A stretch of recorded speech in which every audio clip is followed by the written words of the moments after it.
আসসালামু আলাইকুম। মহার্ঘ ভাতার সর্বশেষ খবর, ভাতা বাতিলে শুরু প্রতিবাদ, নতুন দাবি কি? প্রিয় পাঠকগণ, আজকের এই ব্লগ পোস্টে আমরা মহার্ঘ ভাতার সর্বশেষ খবর শেয়ার করব। মহার্ঘ ভাতা নিয়ে সরকারি কর্মকর্তা কর্মচারীদের মধ্যে ব্যাপক আলোচনা চলছে। এই পোস্টে আমরা মহার্ঘ ভাতার সর্বশেষ আপডেট, জরুরি মিটিং এবং 30% হার নির্ধারণের দাবি নিয়ে বিস্তারিত আলোচনা করব। তাই পোস্টটি শুরু থেকে শেষ পর্যন্ত মনোযোগ দিয়ে পড়ুন। মহার্ঘ ভাতা কি এবং কেন এত আলোচনা? মহার্ঘ ভাতা হলো সরকারি কর্মকর্তা কর্মচারীদের দেওয়া একটি বিশেষ ভাতা, যা মূলত দ্রব্যমূল্যের ঊর্ধ্বগতির কারণে বাড়তি ব্যয় মেটানোর জন্য দেয়া হয়। বার্ষে গত কয়েক বছরে দ্রব্যমূল্যের দাম আকাশ ছোঁয়া হয়েছে। বিশেষ করে গত 10 বছরে খাদ্যদ্রব্যের মূল্য বেড়েছে 500%, কিন্তু সরকারি কর্মকর্তা কর্মচারীদের বেতন বৃদ্ধির হার মাত্র 5%। এ কারণে তাদের জীবনযাত্রার মান বজায় রাখা কঠিন হয়ে পড়েছে। গত জানুয়ারি থেকে দ্রব্যমূল্যের ঊর্ধ্বগতির প্রেক্ষাপটে সরকার মহার্ঘ ভাতা প্রদানের একটি নীতিগত সিদ্ধান্ত নিয়েছিল, কিন্তু কিছু কুচক্রী মহলের চাপে সরকার সেই সিদ্ধান্ত থেকে সরে আসে। এতে সরকারি কর্মকর্তা কর্মচারীদের মধ্যে ব্যাপক ক্ষোভ তৈরি হয়। ভাতা বাতিলে জাতীয়বাদী ব্যাংক অ্যাসোসিয়েশনের প্রতিবাদ। সরকারি কর্মকর্তা কর্মচারীদের জন্য মহার্ঘ ভাতা প্রদানের সিদ্ধান্ত বাতিলের প্রতিবাদ জানিয়েছে। তারা একটি প্রতিবাদ লিপি প্রকাশ করে, যেখানে উল্লেখ করা হয়েছে গত 10 বছরে খাদ্যদ্রব্যের মূল্য 500% বেড়েছে, কিন্তু সরকারি কর্মকর্তা কর্মচারীদের বেতন বৃদ্ধির হার মাত্র 5%।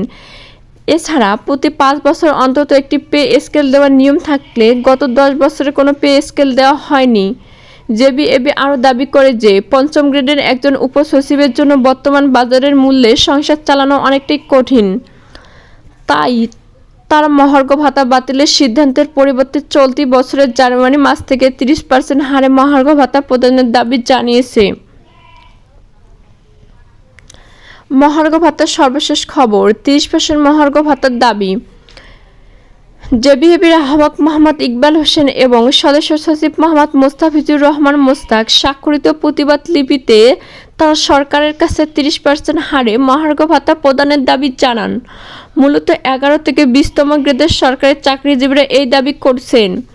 তাদের যুক্তি হলো, দ্রব্যমূল্যের ঊর্ধ্বগতির কারণে তাদের জীবনযাত্রার ব্যয় বহুলাংশে বেড়ে গেছে, কিন্তু বেতন বৃদ্ধির হার সেই তুলনায় খুব কম।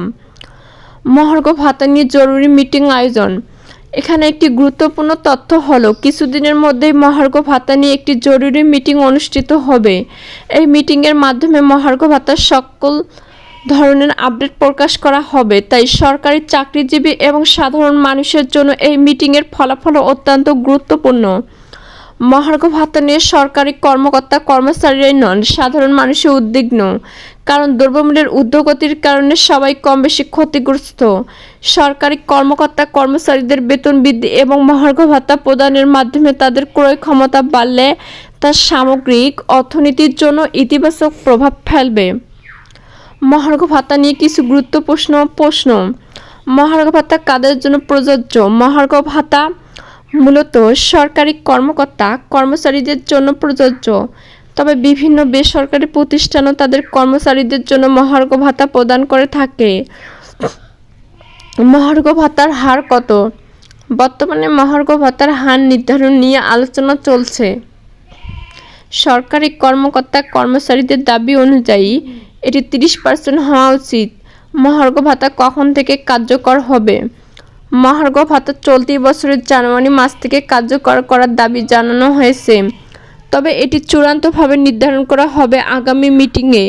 মহার্ঘ ভাতার সর্বশেষ খবর পাবো কোথায়?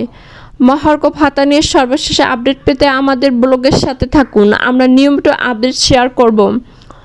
মহার্ঘ ভাতা নিয়ে সরকারি কর্মকর্তা কর্মচারীদের দাবি ন্যায়সঙ্গত। দ্রব্যমূল্যের ঊর্ধ্বগতির কারণে তাদের জীবনযাত্রার ব্যয় বেড়ে গেছে, কিন্তু বেতন বৃদ্ধির হার সেই তুলনায় খুব কম। তাই 30% হারে মহার্ঘ ভাতা প্রদানের দাবি যৌক্তিক। আগামী মিটিংয়ে এ বিষয়ে চূড়ান্ত সিদ্ধান্ত নেওয়া হবে। আশা করি সরকার এই বিষয়ে দ্রুত এবং ইতিবাচক সিদ্ধান্ত নেবে।